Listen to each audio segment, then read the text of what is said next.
Hello and welcome back to the OCR GCSE revision for Year 1. In this one, we're covering 1.3 ownership and 1.6 growth. I know we're not running in number order, but I've kind of linked these two topics together, so that makes a little bit more sense. Don't worry though, we will cover the whole of section 1 by the next video. So this one, relatively straightforward. We're talking about ownership, so we need to go through the 4 different types of ownership there possibly is. So if we start with the sole trader, it's nice and easy to set up. You can decide to do it tomorrow if you want to, and you can run it from your back bedroom or your garage. You don't have to worry about anything else. Obviously, sole trader, as the name implies, you are the sole person, so you get to make all of the decisions. However, the business stops when the owner dies. It's to do with the concept of continuity. So, a sole trader business would not continue, whereas other types of businesses would, given the legal structure of them. However, sole trader does mean you can keep all your business information private. Nobody gets to find any of that out. But you may find it very difficult to raise finance because you're not trusted, you're too small. So banks and lenders might be unwilling to lend you money. Key concept with ownership is one of limited and unlimited liability. Now, a sole trader has unlimited liability, and as you can see from the little scroll on the right, you've got the 2 different types there. Remember that unlimited liability means that the owners are responsible for all of the debts in the business. This is a key concept. It's a key advantage or disadvantage, in this case, a disadvantage for a sole trader, and therefore make sure you can tell the difference, which organisations have which type of liability, and that you can define it. You'll see as we go through that scroll stays on the page. And then finally, the owner will have to work long hours, partly because they're the only person working in the business, partly because they'll want to make as much money as possible, so therefore they'll need to put in as much effort as possible. So next form of ownership is partnership. It's still relatively easy to set up. It only needs a deed of partnership to kind of clarify the agreement between the owners. Remember that you can have between 2 and 20 owners in a partnership. It's not just 2 people. And that might be a key thing to remember in an exam question where you might be thrown if there's 4 or 5 people in a partnership. Just remember they can be a partnership. Obviously, now we're talking about people working together, so therefore the owners will have to share the decisions. They'll have to agree on that, which obviously then the third bullet point there, it means that they could also disagree. And those disagrees and arguments could mean that the business doesn't run as efficiently as it could. As with the decisions, also the profits will need to be shared between all of the owners. Don't assume that it's a 50-50 partnership. It might be that if there are 4 or 5 people in that partnership, maybe some of them only get 5 or 10% of the profits and others might get 20 or 30% of the profits. So just look out for anything like that that might throw the question for you. It's still an unlimited liability business, so business information is kept private and they will still have trouble raising finance. But don't forget, you now have more partners. So each partner will pay in more money, which ultimately gives you more money than a sole trader. But you're still going to find it difficult to get monies from banks and lenders and investors and so on because you're small. As we said, this is another business that has unlimited liability. So all of the owners are responsible for the debts of that business, and it does not follow profit lines. So even if you only get 10% of the profit, doesn't necessarily mean that you're responsible for 10% of the debt. If the business was to go under, you and all of the owners are responsible for paying off those debts. And a bit like the sole trader, because it's a small business, the workers will still have to work long hours, although the more partners you have in the partnership, you can share out that time, and share the workload a little bit more, which obviously you don't get as a sole trader. So remember that both partnerships and sole traders have unlimited liability, and it means that if they go bankrupt, then they will potentially lose all of their personal assets and finances to pay the debts of the business. So next stage is a private limited company. You can tell in your exam questions because it will have the abbreviation LTD after the name of the business. So that will tell you it's a company, a private limited company. This has to be set up through Companies House, so it is a lot more involved. You can't just wake up tomorrow and become a private limited company. You have to go through a process that's approved by Companies House. The owners are shareholders, and they are restricted to people that they know. So the big thing with a private limited company is you can only sell shares to approved people, so everyone knows who owns those shares. It could be that the owners and managers are separate. So you could be a shareholder and you appoint a manager to run that business for you. Now, that would certainly be the case in much larger private limited companies. In smaller private limited companies, the owners are probably still running the business like a sole trader or a partnership would. This time, the profits will be shared as dividends. So the more shares you own, the more profit you will earn.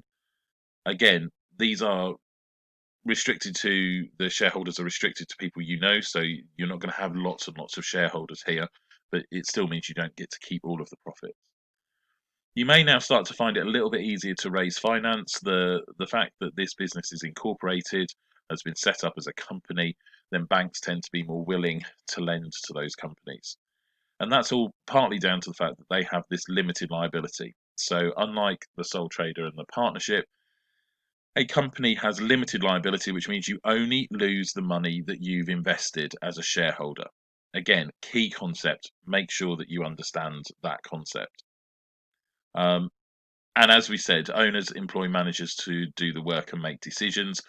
That could lead to problems where managers and the owners have different objectives. We'll talk about that in another presentation. So finally, the fourth type of ownership is a public limited company or a PLC after the name of the business. So again, this is set up through Companies House, but the difference with this from a private limited company is that anyone can buy shares. Public limited companies are listed publicly on the stock exchange. So as soon as you're 18, you can buy shares in any company that is listed there. Like a private limited company, the profits are shared as dividends, but now you have a much wider ownership. So you'll have people earning dividends, may not even be in this country. Okay, it may not be around to say how the business should be run. Being a public limited company also means that you have to post your business accounts and information to Companies House that is then made public on their website. So obviously that helps your competition a little bit more to understand what's going on with you because that information is made public, but equally so is theirs.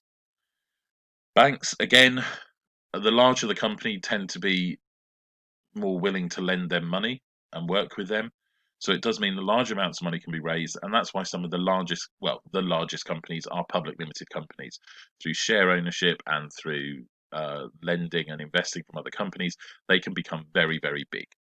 Okay, like a private limited company, they have limited liability, so everyone's share ownership is the most they could lose if this business was to fail.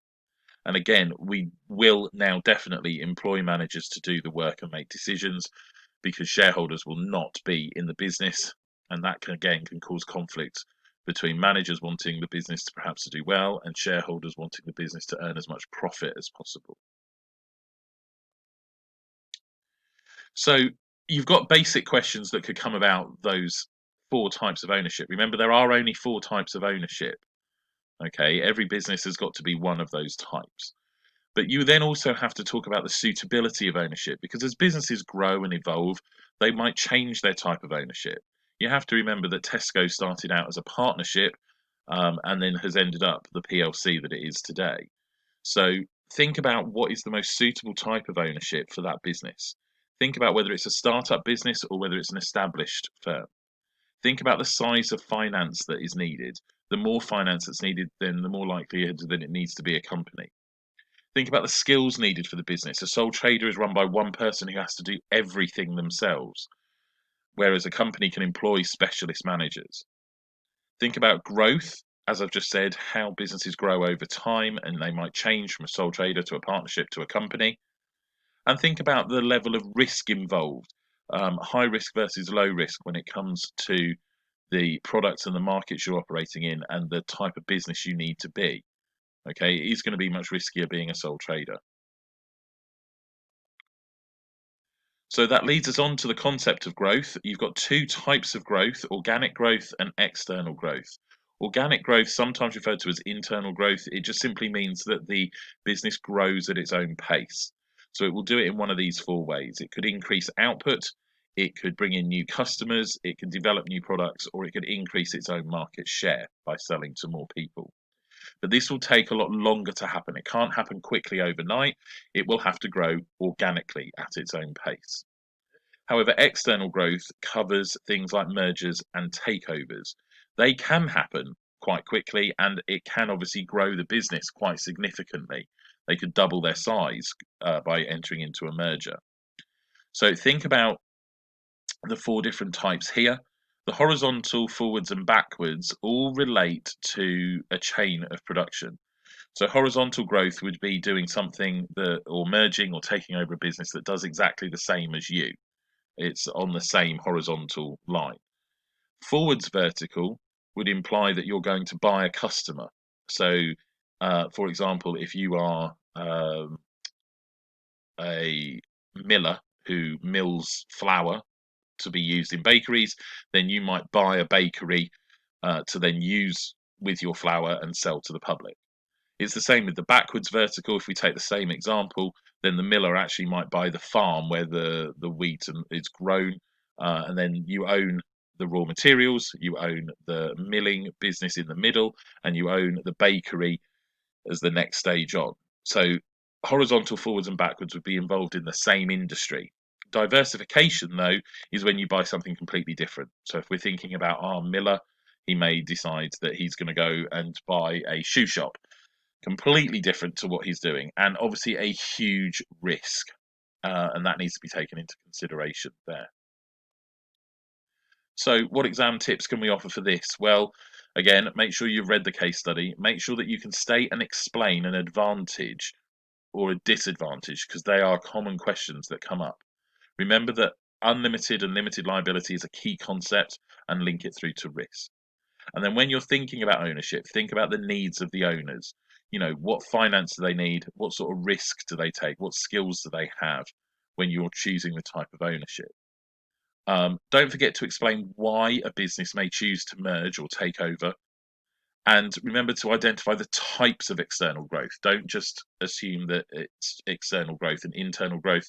Remember, both of those have subcategories, those bullet points on how they grow externally, how they grow organically.